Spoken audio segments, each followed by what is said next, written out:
Welcome to யூடிஎம்மின் அன்பான உறவுகள் அனைவருக்கும் வணக்கம். நான் உங்கள் ரேணு. என்னங்க எல்லோரும் எப்படி இருக்கீங்க? நல்லா இருக்கீங்களா? நேற்றைய நாள் தகவல்கள் எல்லாம் உங்களுக்கு பயனுள்ளதாக இருந்திருக்கும். தொடர்ந்து இன்றைக்கான தகவல்கள் பார்க்கலாமா? அதுக்கு முன்னாடி நம்ம வீடியோக்கு லைக் கமெண்ட் பண்ண அனைத்து உறவுகளுக்கும் மிகப்பெரிய நன்றிங்க. அதே மாதிரி நம்ம சேனலுக்கு நீங்கள் கொடுத்துட்டு வர ஒத்துழைப்புக்கும் ஆதரவுக்கும் மிகப்பெரிய நன்றி. தொடர்ந்து நம்ம சேனலை சப்போர்ட் பண்ணுங்கள். மறக்காமல் நம்ம சேனலை சப்ஸ்கிரைப் பண்ணிக்கோங்க. அது மாதிரியே நம்ம வீடியோவுக்கு ஒரு லைக் பட்டன் தட்டிடுங்க. உங்களோட லைக்ஸ் தாங்க என்னோட எனர்ஜி. ஸோ வீடியோ பார்க்குற உறவுகள் மறக்காமல் வீடியோவுக்கு ஒரு லைக் பட்டன் தட்டிடுங்க. நம்ம மறக்காமல் டெலகிராம் சேனலையும் ஜாயின் பண்ணிக்கோங்க. ஏன்னா நம்ம அதில் டெய்லி நியூஸ் பேப்பர் கட்டிங் போடுவோம். அப்போ தான் நம்ம கொடுக்குற தகவல்கள் உங்களுக்கு பயனுள்ளதாக இருக்கும். ஸோ டெலகிராம் சேனலையே ஜாயின் பண்ணிக்கோங்க. இன்றைக்கான தகவல்கள் பார்க்கலாம். இன்றைக்கி ஏப்ரல் 1க்கான நடப்பு நிகழ்வுகள் பார்க்க போகிறோம். மாதம் பிறந்துருச்சுங்க.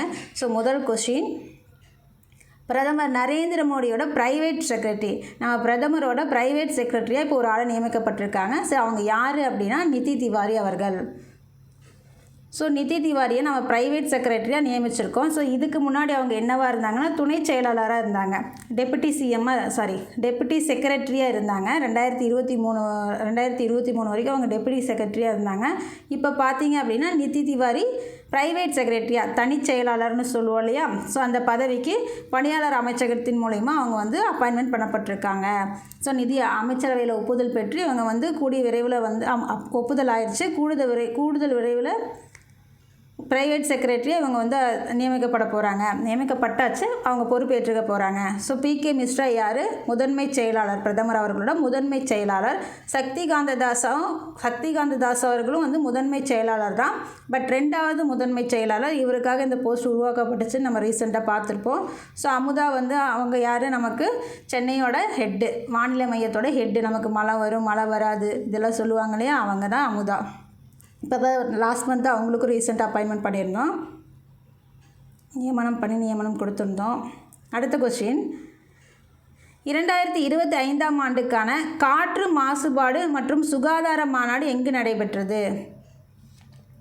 பார்த்தீங்க அப்படின்னா நமக்கு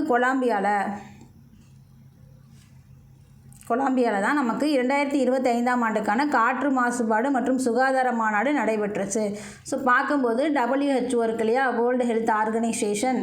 ஸோ உலக சுகாதார அமைப்பும் கொலம்பியா அரசாங்கத்தால் நடத்தப்பட்ட காற்று மாசுபாடு இது பார்த்திங்க அப்படின்னா காற்று மாசுபாடு மாநாடு நடந்திருக்கு. எங்கே நடந்தது அப்படின்னா கொலம்பியாவில் இருக்கிற கார்டகேனாவில் நடந்தது.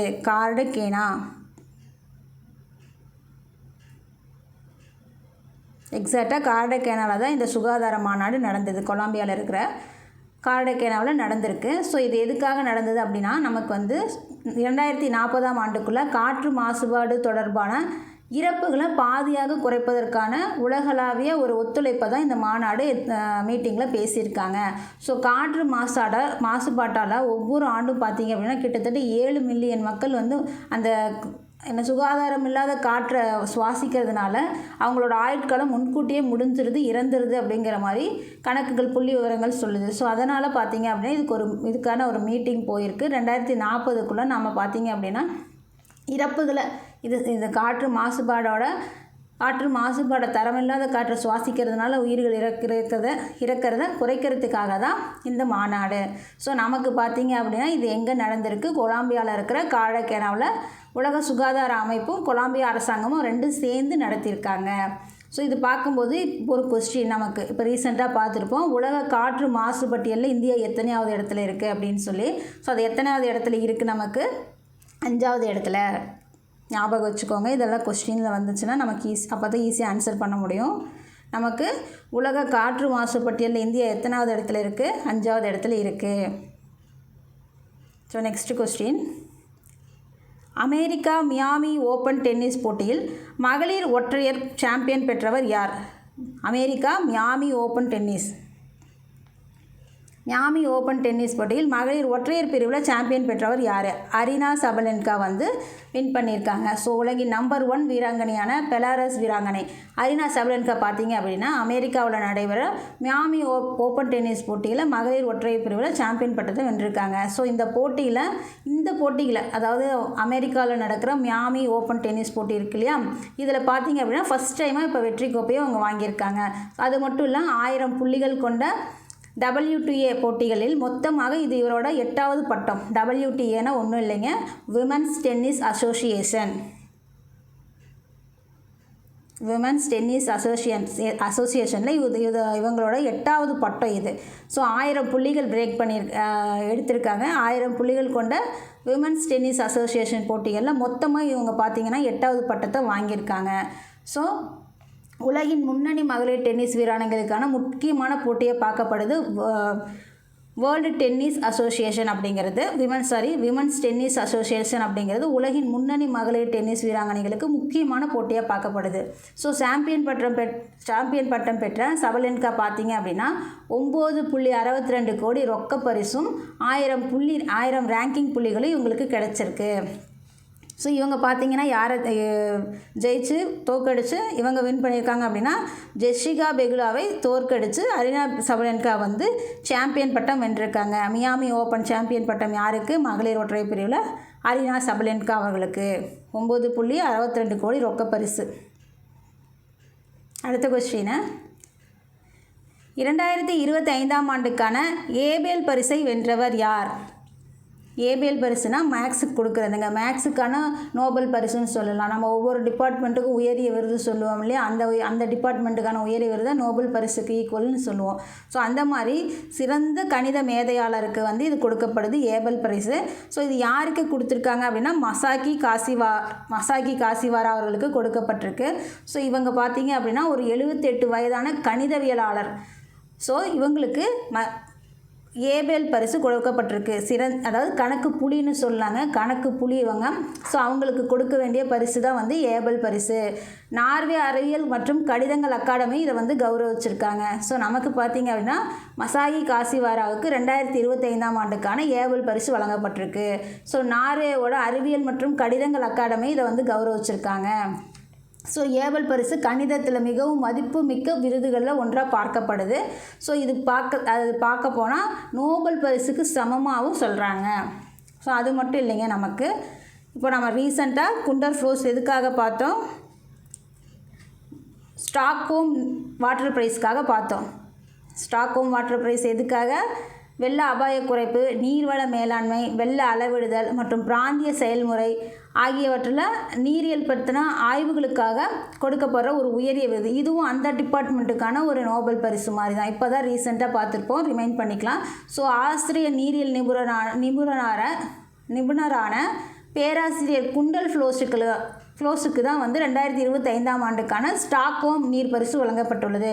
ஸோ இந்த அவார்ட்ஸ்லாம் ரொம்ப முக்கியங்க, நோட் பண்ணிக்கோங்க. குண்டர் ஃப்ளோஸ் அவர்களுக்கு வந்து ஏபெல் பரிசு மசாகி காசிவாராவுக்கு கொடுக்கப்பட்டது. அப்படியே குண்டர் ஃப்ளோஸ் வந்து யாருக்கு கொடுக்கப்பட்டது? ஸ்டாக்ஹோம் நீர் பரிசுக்கு கொடுக்கப்பட்டது. அதுபோக நமக்கு 59வது ஞானபீட விருது 88 வயதான வினோத்குமார் சுக்லா அவர்களுக்கு கொடுக்கப்பட்டது. எதுக்காக? ஹிந்தி எழுத்தாளர், சிறந்த ஹிந்தி எழுத்தாளருக்காக 59வது ஞானபீடம் கொடுக்கப்பட்டது. இந்த ஹிந்தி எழுத்தாளரில் இவர் 12வதாக இந்த விருதை வாங்குறாரு அப்படிங்கிறத நம்ம ரீசெண்டாக பார்த்துருப்போம். ஸோ நம்ம ஞாபகப்படுத்திக்கலாம். இந்த லியூ ஜியாகுன் இவங்க எதுக்காக கொடுக்கப்பட்டுச்சு? அதாவது சிறந்த கட்டடக்கலை விருது. இதுவும் ஒரு நோபல் பரிசுக்கு ஈக்குவலான விருது. ஸோ சீனாவோட சேர்ந்த லியூ ஜியாகுன் அவர்களுக்கு வந்து 2025ஆம் ஆண்டுக்கான பிரிட்ஸ்கர் அவார்டு, பிரிட்ஸ்கர்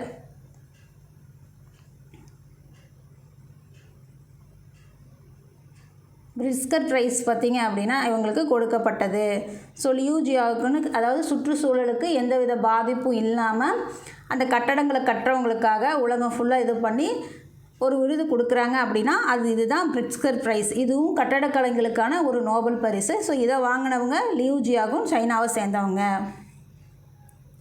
ஸோ அடுத்த கேள்வி, உலகின் மிகவும் பாதுகாப்பான நாடாக எந்த நாடு அறிவிக்கப்பட்டுள்ளது? ஸோ உலகின் மிகவும் பாதுகாப்பான நாடில் அண்டோரா, ஐரோப்பியன் கண்ட்ரிங்க. ஐரோப்பியாவில் ஒரு நாடு தான் அண்டோரா. கிட்டத்தட்ட 80,000 மக்கள் தான் இருக்காங்க, 80,000 சில்லறை தான் இருக்காங்க.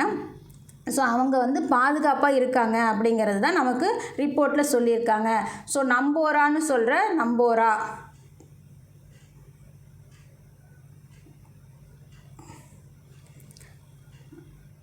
நம்பேரா நம்பேரா அப்படிங்கிற தளம் பார்த்திங்க அப்படின்னா ஒவ்வொரு ஆண்டும் உலகின் பாதுகாப்பான நாடுகள் பட்டியலை வெளியிடுது. ஸோ இது மொத்தம் 147 நாடுகள் இந்த பட்டியலில் இடம்பெற்றிருக்காங்க. அதில் முதல் இடம் பார்த்திங்க அப்படின்னா அண்டோரா. எதை வச்சு இந்த அண்டோராவுக்கு கொடுத்துருக்காங்க?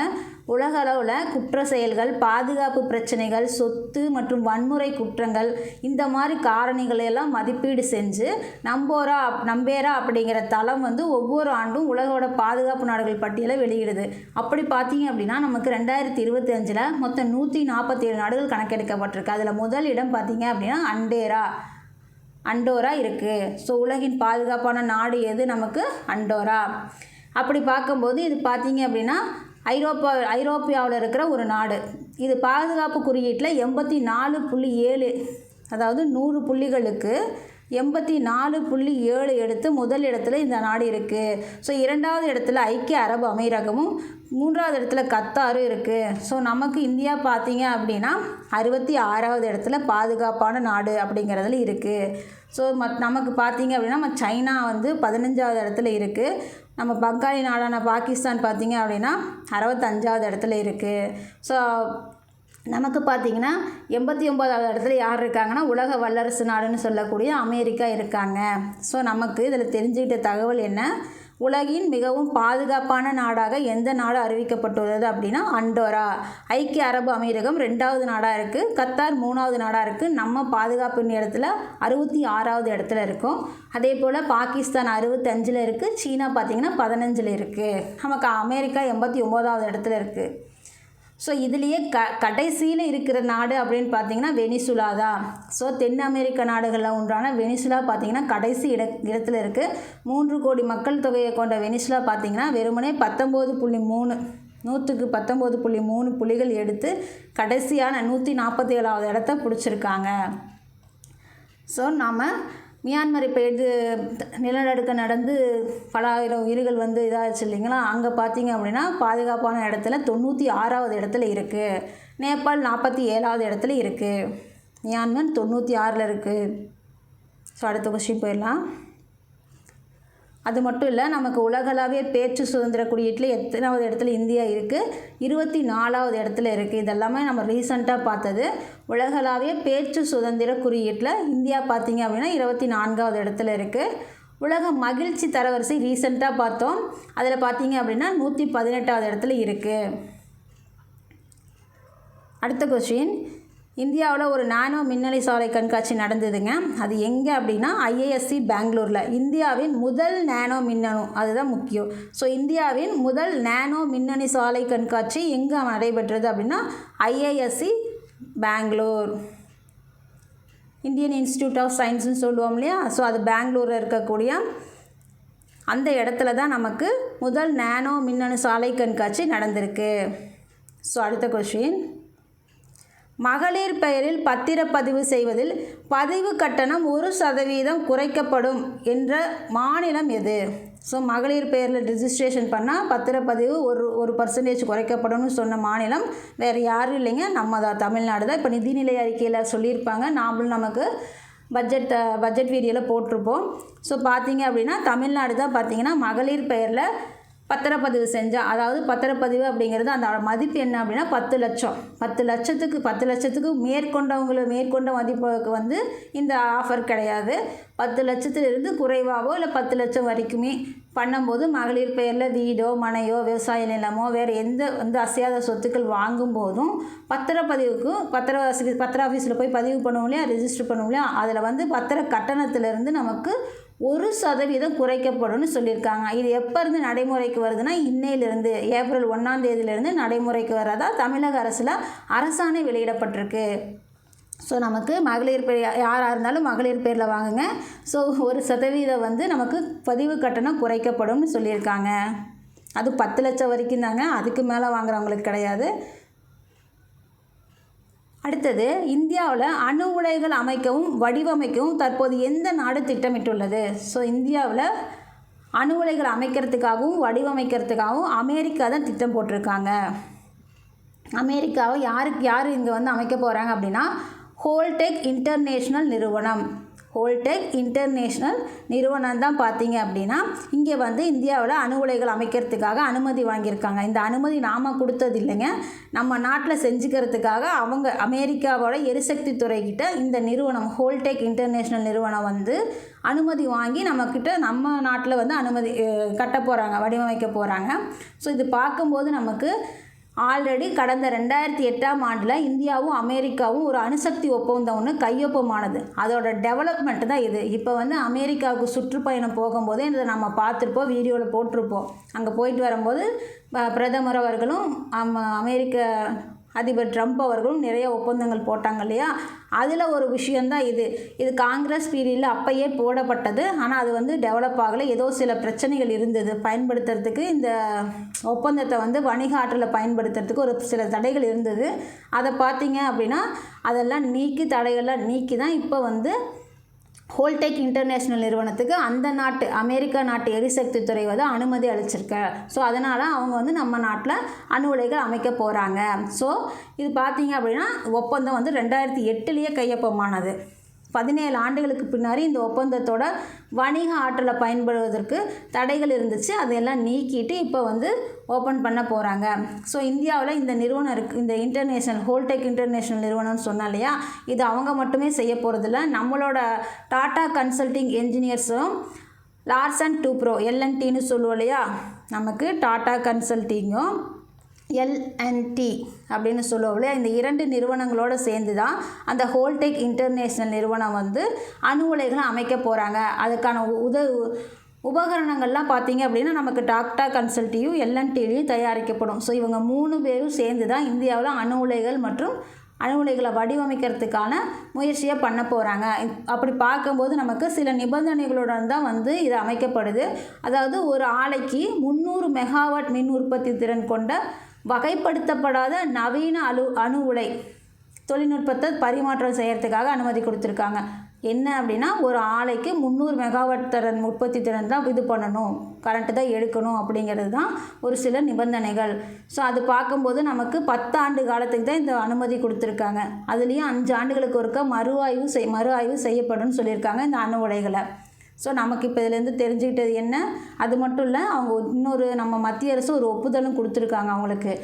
இந்த அணுசக்தி நடவடிக்கைகள் பார்த்திங்க அப்படின்னா அமைதியான முறைகளுக்காகவே பயன்படுத்தப்படும். அதை தவிர இராணுவ காரணங்களுக்காகவோ அல்ல அணு ஆயுதங்கள் அல்லது அணுகுண்டு தயாரிக்கிறதுக்கோ இந்த நிறுவனத்தை நாங்கள் பயன்படுத்த மாட்டோம் அப்படின்னு சொல்லி நம்ம மத்திய அரசு உத்தரவாதமும் கொடுத்துருக்காங்க. ஸோ அதன் மூலிமா தான் அமெரிக்காவோட எரிசக்தி துறை ஹோல்டெக் இன்டர்நேஷ்னல் நிறுவனத்துக்கு இந்தியாவில் அணு உலைகள் அமைக்கிறதுக்கு அனுமதி கொடுத்துருக்காங்க. இங்கே யார் வரப்போகிறாங்க, ஹோல்டெக் இன்டர்நேஷ்னல் நிறுவனம் வரப்போகுது. யாரோட சேர்ந்து செய்ய போகுது அப்படின்னா டாடா கன்சல்டி அண்ட் LNT இவங்க 2 பேரோட சேர்ந்து செய்ய போகிறாங்க. ஒரு ஆலைக்கு 300 மெகாவாட் உற்பத்தி திறன் மட்டும்தான் உற்பத்தி பண்ணணும் அப்படிங்கிற ஒரு கண்டிஷனோட. அடுத்தது சர்வதேச யோகா தினம் என்று கொண்டாடப்படுகிறது. சர்வதேச யோகா தினம் பற்றி நாம் ஏன் இப்போ பார்க்குறோம் அப்படின்னா நமக்கு முதல் ஆன்சர் பார்த்திங்கன்னா ஜூன் 21. ஸோ ஜூன் 21 கொண்டாட வேண்டிய நாள் இன்றைக்கி நம்ம ஏன் பார்க்குறோம் ஏப்ரல் 1 அப்படின்னா நமக்கு மாத கடைசியில் சண்டேயில் வந்து நம்ம பிரதமர் வந்து மனதின் குரல் நிகழ்ச்சி மூலிமா பேசுவார் இல்லையா. ஸோ அதுக்கான தகவல்களை தெரிஞ்சுக்கிறதுக்காக தான் நம்ம இப்போது சர்வதேச யோகா தினத்தை பற்றி பார்க்குறோம்.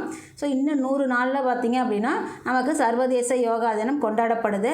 ஸோ இதுக்கான கருப்பொருளை அவர் சொல்லியிருக்காரு. ஸோ அதுக்காக இது எடுத்திருக்குது.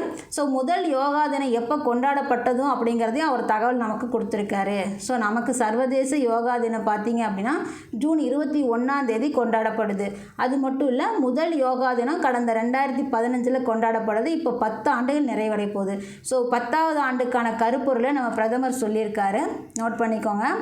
ஒரே பூமி ஒரே ஆரோக்கியத்துக்கான யோகா, ஒரே பாரதம் உன்னத பாரதம், ஒரே நாடு ஒரே தேர்தல். ஸோ அதே மாதிரி ஒரே பூமி ஒரே ஆரோக்கியத்திற்கான யோகா அப்படிங்கிறது தான் 2025க்கான யோகா தினத்துக்கான கருப்பொருள்.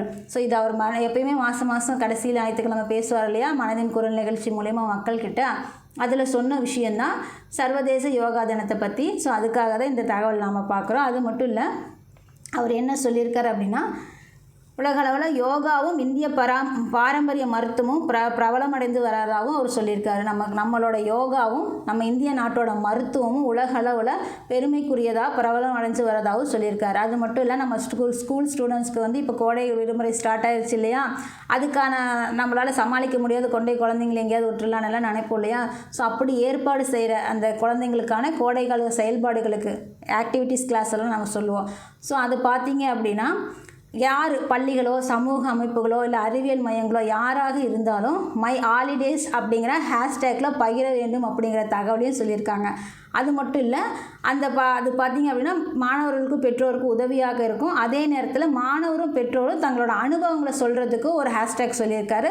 ஹாலிடேஸ் மெமரிஸில் போய் நீங்கள் பதிவு பண்ணுங்கள். இதை ஆரம்பித்து நடத்துகிறவங்க மை ஹாலிடேஸ் அப்படிங்கிற ஹேஷ்டேக்ஸில் பகிர வேண்டும்னு சொல்லியிருக்காரு. ஹேஷ்டேக்கில் பகிர வேண்டும்னு சொல்லியிருக்காரு. இப்போ நேற்று பார்த்தீங்க அப்படின்னா புத்தாண்டு கொண்டாடிருப்பாங்க. நாம் வந்து சித்திரை 14 வந்து தமிழ் புத்தாண்டு நாளாக கொண்டாடுவோம் இல்லையா. ஸோ அந்த மாதிரி நமக்கு பார்த்திங்க அப்படின்னா நம்மளை சுற்றி இருக்கிற மாநிலங்களில் கர்நாடகா, ஆந்திரா, தெலுங்கானா இவங்கெல்லாம் பார்த்திங்கன்னா நேற்று சிறப்பாக யுகாதி கொண்டாடியிருப்பாங்க. அப்படி யுகாதி கொண்டாடுறதுல குடிபட்வா அப்படிங்கிற ஒரு பேரில் எந்த மாநிலம் வந்து நமக்கு புத்தாண்டு கொண்டாடப்பட்டுச்சு அப்படிங்கிறது கொஸ்டின். ஸோ குடிபட்வா அப்படிங்கிறது மகாராஷ்டிராவோட புத்தாண்டு. கேள்வி கேட்பாங்க, அதனால தான் இது எடுத்திருக்கு. ஸோ எந்த நாட்டோட இது புத்தாண்டு அப்படின்னு கேட்கும்போது குடிபட்வா. நமக்கு ஈஸியாக யுகாதி தெரிஞ்சிடும். யுகாதி நம்ம இப்போ ரெகுலராக நம்ம பக்கத்து மாநிலங்கிறதுனால நம்ம கேள்விப்பட்டிருப்போம். நம்ம தமிழ்நாட்டில் யுகாதி செலிப்ரேட் பண்ணுறவங்கள பார்த்துருப்போம். ஸோ இந்த குடிபட்வா அப்படிங்கிறது மகாராஷ்டிராவுது. இது நம்ம சரியாக பார்த்துருக்கவும் மாட்டோம், கவனிச்சிருக்கவும் மாட்டோம். ஸோ அதனால் இது ஒரு கேள்வியில் வந்து நமக்கு தெரியணும் இல்லையா, அதுக்காக எடுத்துருக்கிறது. ஸோ குடிபட்வா அப்படிங்கிறது மகாராஷ்டிராவோட புத்தாண்டு. ஸோ இதில் நம்ம பிரதமர் என்ன சொன்னார்னு தெரிஞ்சுக்கிட்டோம். என்ன கொடுத்துருந்தாரு நமக்கு கருப்பொருள், ஒரே பூமி ஒரே ஆரோக்கியத்துக்கான யோகா. முதல் யோகா தினம் கடந்த 2015 தான் ஸ்டார்ட் பண்ணப்பட்டுச்சு. ஸோ சர்வதேச யோகா தினம் ஜூன் 21. அடுத்த கொஸ்டின்,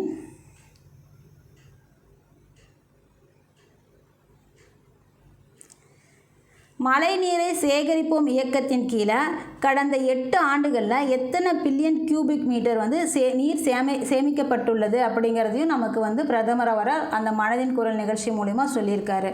ஸோ மழைநீரை சேகரிப்போம் இயக்கத்தின் கீழே கடந்த 8 ஆண்டுகளில் எத்தனை மில்லியன் கியூபிக் மீட்டர் நீர் சேமிக்கப்பட்டுள்ளது அப்படின்னா 11 பில்லியன் கியூபிக் மீட்டர் வந்து நீர் சேமிக்கப்பட்டிருக்கிறதா சொல்லியிருக்காரு. ஸோ இந்த இயக்கத்தின் கீழே கடந்த 7 to 8 ஆண்டுகளில் அமைக்கப்பட்ட புதிய நீர்நிலைகளால் 11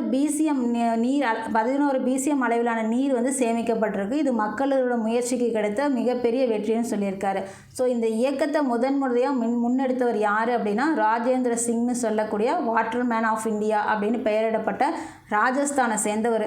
ஸோ மழைநீர் சேகரிப்பு முறைகளை பரப்பி மக்கள் மத்தியில், ஏன்னா ராஜஸ்தானில் தண்ணி பஞ்சம் எப்படி இருக்குன்னு தெரியும், பாலைவனம் இல்லையா. ஸோ அங்கே மக்கள் மத்தியில் மழைநீரை சேமிக்கிறத பற்றின விழிப்புணர்வை ஏற்படுத்தி ஒரு பெரிய மாற்றத்தை ஏற்படுத்தியிருந்தார். அதோட தொடர்ச்சி தான் பார்த்தீங்க அப்படின்னா நமக்கு மழைநீர் சேகரிப்பு இயக்கத்தோட 8 ஆண்டுகளில் நம்ம கிடச்ச தண்ணீரோட அளவு 11 பில்லியன் கியூபிக் மீட்டர். நமக்கு பார்த்திங்க அப்படின்னா நம்ம ஜெயலலிதா அம்மா பார்த்திங்க அப்படின்னா நமக்கு 2001 இதை தொடங்கியிருப்பாங்க மழைநீர் சேமிப்பு திட்டத்தை. ஸோ அடுத்த கொஸ்டின் போயிடுவோம். ஸோ சென்னையில் நடைபெற்ற 2025ஆம் ஆண்டுக்கான WTT ஸ்டார் கண்டெண்டர் நேரு உள் விளையாட்டு அரங்கத்தில் நடந்தது நம்ம பார்த்துருப்போம். நேரு உள் விளையாட்டு அரங்கத்தில் தொடங்கப்பட்டு நடந்திருக்க பார்த்துருப்போம். ஸோ இதில் யார் வின் பண்ணாங்க அப்படிங்கிறது தான் கொஸ்டின். ஸோ சென்னையில் நடைபெற்ற 2025ஆம் ஆண்டுக்கான WTT ஸ்டார் கண்டெண்டர் எந்த நாட்டோட ஓ ஜின்சங் வந்து சாம்பியன் பட்டம் வாங்கினார். ஸோ ஓ ஜின்சங் யார் அப்படின்னா தென்கொரியாவை சேர்ந்தவர். அவர் தான் வந்ததுக்கு சாம்பியன் பட்டம் வாங்கியிருக்காரு ஆடவர் பிரிவில். அதுவே பார்த்தீங்க அப்படின்னா மகளிர் பிரிவில் ஜப்பானை சேர்ந்த மிவா ஹரிமோட்டோ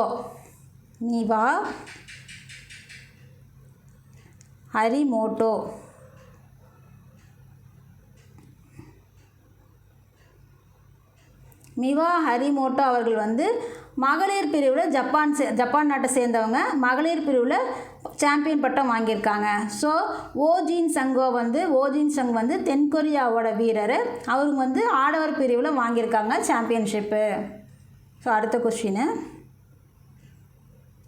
இன்றைக்கி பார்த்தீங்க அப்படின்னா சர்வதேச திருநங்கைகள் தினம், பார்வை திறன் தினம்னு சொல்லுவோம். சர்வதேச திருநங்கைகள் பார்வை திறன் தினம் அப்படின்னா நமக்கு பார்த்தீங்க அப்படின்னா மார்ச் 31 ஸோ மார்ச் 31 தான் நாம்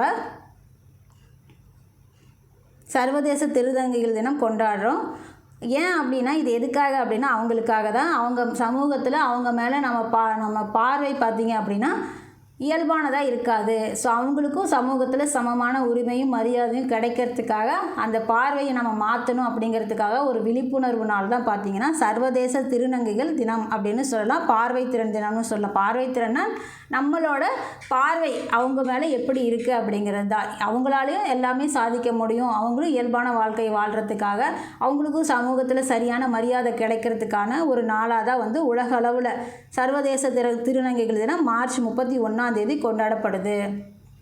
ஸோ அடுத்தது ஒடிசா நிறுவன தினம் எப்பொழுது கொண்டாடப்படுகிறது? ஒடிசா நிறுவன தினம் பார்த்திங்க அப்படின்னா நமக்கு ஏப்ரல் 1 கொண்டாடப்படுகிறது. இதை ஒடிசா நிறுவனம் தினம்னு சொல்லலாம், உட்கல் திவாஸ்னு சொல்லலாம்.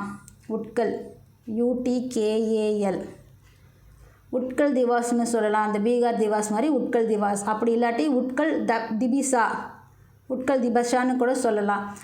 ஸோ இது மூணுமே நமக்கு ஒடிசா நிறுவன தினம் தான். ஒடிசா எப்போ 1936 மொழி அடிப்படையில் தனி மாநிலமாக கேட்டு பிரச்சனை பண்ணி அதுக்கப்புறம் தான் ஒடிசா நமக்கு கிடச்சிருக்கு.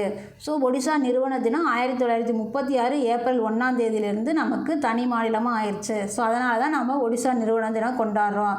ஸோ ஒடிசா நிறுவன தினம் பார்த்திங்க அப்படின்னா அந்த மாநிலத்தோட மிகவும் வளமான பாரம்பரியத்தையும் வரலாற்றையும் செலிப்ரேட் பண்ணுறதுக்காக அந்த நாளை பார்த்திங்கன்னா அடையாளமாக நாம் பார்க்குறோம். ஸோ தற்போதைய ஒடிசா இந்த மாநில ஒடிசா அப்படிங்கிற பேர் முதல்ல ஒரிசாவாக இருந்துச்சு. அது எப்படி வந்துச்சு அப்படின்னா ஒட்ரா அப்படிங்கிற பழங்குடியினரிடமிருந்து அந்த பேர் வந்துச்சு. இப்போ ஒடிசான்னு சொல்கிற பேர் பார்த்திங்க அப்படின்னா அந்த ஒடிசா மாநிலத்தில் மத்திய பகுதிகளில் வாழ்ந்துட்டு இருந்த பழங்குடியினர் இருக்காங்க இல்லையா, அவங்கக்கிட்ட ஒட்ரா பழங்குடியினர்னு சொல்லுவோம் அவங்கள. ஸோ அந்த ஒட்ரா பழங்குடியினரிடமிருந்து தான் இந்த பேர் ஒரிசா அப்படின்னு வந்துச்சு. ஸோ இந்த ஒரிசா அப்படிங்கிறது தான் இப்போ நம்ம ஒடிசான்னு கூப்பிட்றோம். ஸோ ஒடிசாவாக எப்படி மாறுச்சு? 2011 அரசியலமைப்பு மசோதாவில் லோக்சபாவில் ஒரிசா மசோதா நிறைவேற்றப்பட்டுச்சு. ஸோ அதுக்கப்புறம் தான் நமக்கு ஒரிசா ஒடிசாவாக மாறுச்சு. 2011 வரைக்கும் அது ஒரிசாவாக இருந்துச்சு. அங்கே நமக்கு மக்களவையில் ஒரு மசோதா நிறைவேற்றப்பட்டு அதுக்கப்புறம் தான் அந்த மாநிலத்தோட பேர் ஒடிசாவாக மாறுச்சு. ஸோ அன்னிலேருந்து இன்றைக்கி வரைக்கும் பார்த்திங்கன்னா இந்த நிறுவன தினம் ஒடிசாவாக கொண்டாடப்படுது. 2011 ஒடிசா தினமாக கொண்டாடப்படுது. அதுக்கு முன்னாடி ஒரிசா தினமாக கொண்டாடப்படுச்சு. ஸோ நமக்கு நிறுவன நாள் 1936 இதை நம்ம கொண்டாடுறோம், ஒடிசா நிறுவன தினம். அடுத்தது RBIயோட நிறுவன தினம் என்று கொண்டாடப்படுகிறது. ரிசர்வ் பேங்க் ஆஃப் இந்தியா இருக்கு இல்லையா, சஞ்சய் மல்கோத்ரா அவர்கள் கரண்ட்டில் ஆளுநராக இருக்கார். ஸோ ஏப்ரல் 1 நம்ம கொண்டாடுறோம். ஸோ இது எதுக்காக அப்படின்னா இந்திய ரிசர்வ் வங்கி எப்போது தொடங்கப்பட்டது அப்படிங்கிறதுக்கான அமைப்பு தான், நிறுவன அமைப்பு தான். இந்திய ரிசர்வ் வங்கி பார்த்திங்கன்னா 1935 ஏப்ரல் 1 தொடங்கப்பட்டது. அதாவது இந்திய ரிசர்வ் வங்கி சட்டம் 1934 விதிகளுக்கு ஏற்ப அமைக்கப்பட்டது தான் இந்த ரிசர்வ் பேங்க்கு. ஸோ 1935 ஏப்ரல் 1 இது தொடங்கப்பட்டது. ஸோ இது முதல்ல அலுவலகம் எங்கே இருந்தது பார்த்திங்கன்னா கொல்கத்தாவில் இருந்தது. இப்போ மும்பையில் இருக்குது, தலைமையகம் இப்போ மும்பையில் இருக்குது. ஆனால் தொடங்கப்பட்டு 2 வருடங்கள் 1935 37 வரைக்குமே அவங்க தலைமையகத்தை எங்கே வச்சுருந்தாங்க அப்படின்னா கொல்கத்தாவில் வச்சுருந்தாங்க. இது ஃபஸ்ட்டு கவர்மெண்ட்டுதே கிடையாது, இது ஒரு ப்ரைவேட்டுக்கு சொந்தமானதை தான் 1949 தேசியமயமாக்கப்பட்டது. அதுக்கப்புறம் தான் இது இந்தியன் ரிசர்வ் பேங்காக ஆச்சு. ஸோ அதுக்கு முன்னாடி இது ப்ரைவேட்டுக்கு சொந்தமான ஒரு பேங்காக தான் இருந்துச்சு. ஸோ 1935 தொடங்கப்பட்டது. 1949 தான் நமக்கு கவர்மெண்ட் டேக் ஓவர் பண்ணிக்கிட்டாங்க. ஸோ அதுக்கப்புறம் தான் இது இந்திய ரிசர்வ் பேங்காக ஆச்சு. ஸோ 1935 ஏப்ரல் தான் நிறுவப்பட்டது. இது 90வது ஆண்டு விழாவாக இந்த நாள் பார்க்கப்படுது. ஸோ இதோட ஃபஸ்ட்டு ரிசர்வ் பேங்க் ஆளுநர் யார் அப்படின்னா sir Osborne Smith. Sir Osborne Smith. இவர் தான் நமக்கு முதல் ஆளுநர். இப்போ 26வது ஆளுநராக இருக்காங்க. 26வது ஆளுநர் சஞ்சய் மல்ஹோத்ரா. இதுக்கு முன்னாடி சக்திகாந்த தாஸ் வந்து 25வது ரிசர்வ் பேங்க் ஆளுநராக இருந்தார். அவர் தான் நமக்கு அப்பாயின்மெண்ட் பண்ணப்பட்டு பிரதமரோட 2வது முதன்மை செயலாளராக இப்போ இருக்கார். ஸோ அதுக்கு முன்னாடி வரைக்கும் அவர் ரிசர்வ் பேங்க்கோட ஆளுநராக இருந்தார். ஸோ இப்போ கரண்ட்டில் இருக்கிறவர் சஞ்சய் மல்ஹோத்ரா. ஃபஸ்ட்டு ஆளுநர் சர் ஆஸ்போன் ஸ்மித் அவர்கள் 1935 1937 வரை அவர் வந்து பணியாற்றிருக்காரு. ஸோ நம்ம ரிசர்வ் அமைப்பை பற்றி என்ன தெரிஞ்சுக்கிட்டோம்? 1935ஆம் ஆண்டு ஏப்ரல் முதல் நாளில் தான் இந்திய ரிசர்வ் வங்கி சட்டத்தோட அந்த விதிமுறைகளுக்கெல்லாம் உட்பட்டு அமைக்கப்பட்டது. 1934ஓட விதிமுறைகளுக்கு உட்பட்டு அமைக்கப்பட்டது. ஸோ இதோட முதல் ஹெட் ஆஃபீஸ் வந்து கொல்கத்தாவில் இருந்துச்சு. ஒரு 2 வருஷம் இருந்துச்சு. அதுக்கப்புறம் தான் 37லேருந்து அது மும்பைக்கு மாறப்பட்டுச்சு. ஸோ இங்கேருந்து தான் நமக்கு இந்த தனியாருக்கு சொந்தமானது இந்த ரிசர்வ் பேங்க் பார்த்திங்கன்னா 1949 இந்தியன் ரிசர்வ் பேங்காக மாறப்பட்டுச்சு. ஸோ இதோட முதல் ஆளுநர் சர் ஆஸ்போன் ஸ்மித் அவர்கள். ஸோ இன்றைக்கான தகவல்களோட நிறைவுக்கு வந்துட்டோம். நமக்கு வந்து நேற்று பார்த்தீங்க அப்படின்னா ஒரு பெருமாள் சிலை, தொல்லியல் துறை சார்பாக பெருமாள் சிலை ஒன்று கண்டுபிடிக்கப்பட்டுச்சு. அது எங்கே அப்படின்னா புதுக்கோட்டை மாவட்டம் வடமலாப்பூரில் இருக்கிற ஆவாண்டு